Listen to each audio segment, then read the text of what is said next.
तहजीब का शहर हैदराबाद, शायरी की गलियां हैदराबाद, ईरानी चाय और हैदराबादी बिरयानी के नाम से मशहूर हैदराबाद। हम उस हैदराबाद की बात कर रहे हैं जहां पर ओवैसी का जोर जोर से सियासत को देखा गया। आज उसी शहर में, जो कि काफ़ी बड़ा माना जाता है, वहाँ पर 9 सीटों में से 7 सीटें ओवैसी जीत चुके हैं, जिसके लिए वहाँ पर उनके कार्यकर्ताओं में काफ़ी जश्न भी मनाया गया। और जो हमारे सहयोगी है सद्दाम करीमी, वहाँ पर आपने काफ़ी इंटरव्यूज़ भी किए थे, वहाँ पर की रैलियों में भी शामिल हुए थे, तो क्या लग रहा था कि ओवैसी जीत पाएंगे इतनी सीटों पर?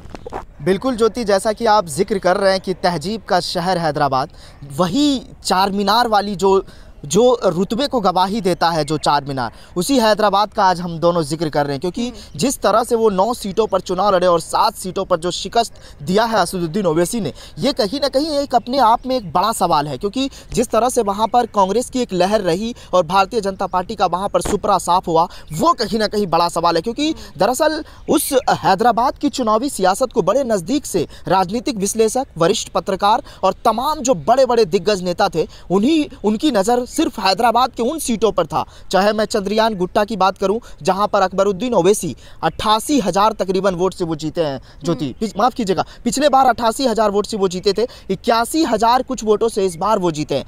तीसरी तरफ अगर मैं देखूं, जो नामपल्ली, जहां पर असदुद्दीन ओवैसी के बड़े बड़े दिग्गज नेता वहां पर चुनाव कैंपेनिंग कर रहे थे, चाहे मैं वारिस पठान का जिक्र करूं, बिहार के सदर अख्तरुल ईमान का जिक्र करूं, पार्लियामेंट जो सदस्य हैं इम्तियाज़ जलील जो सांसद है, वो वहाँ पर जो है मतलब चुनावी सभा को संबोधित करते हुए नजर आए, लोगों के बीच वोट मांगते हुए नजर आए।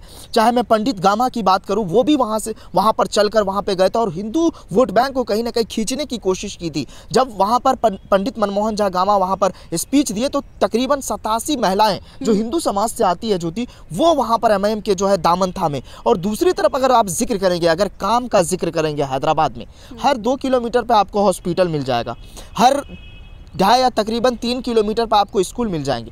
वो शिक्षा व्यवस्था, वो जो हॉस्पिटल का व्यवस्था है, वो कहीं ना कहीं एक बड़ा वहाँ पर मुकाम खड़ा किया है। और दूसरी तरफ अगर विकास की बात करें, क्योंकि वहाँ का जो चुनाव होता है वो कहीं ना कहीं जो है नाले और सड़क पे होता है, वहाँ पर लोगों के विकास के नाम पर होता है। और ऐसा नहीं है कि हैदराबाद में जो लोग हैं वही उनको वोट किए, बाहर से भी, चाहे उत्तर प्रदेश के लोग हो, चाहे बिहार के लोग हो, जो तकरीबन 20 साल से वहाँ पर रह रहे हैं, और वहाँ पर उन्होंने MIM को वोट दिया। और इसलिए दिया क्योंकि वहाँ पर विकास हुआ है, वहाँ पर काम हुआ है, वहाँ पर सड़कें और नाले कहीं ना कहीं आप जब देखेंगे तो वो कहीं ना कहीं काम हुआ है, स्कूलों में काम हुआ है, हॉस्पिटल में काम हुआ, आपको लाइन लगने की ज़रूरत नहीं है। और वही दारुसलाम, जहाँ पर आप जाएंगे ना, आपको इतनी तहजीब जिसका आप जिक्र किए हैं, वाकई में वो तहजीब वहाँ देखने को मिलता है।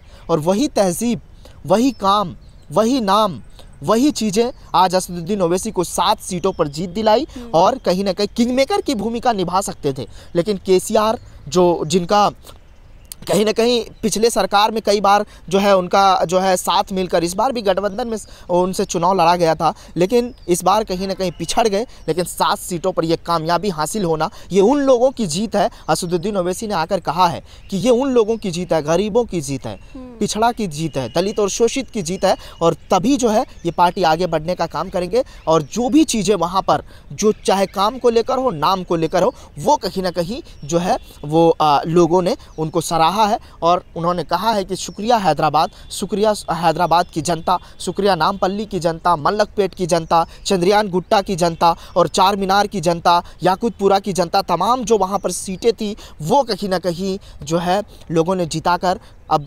विधानसभा में भेजा है, क्योंकि उनकी आवाज़ भी उठाई जाएगी। ज्योति, चैनल को लाइक, शेयर एंड सब्सक्राइब करें और बेल आइकन दबाना ना भूलें।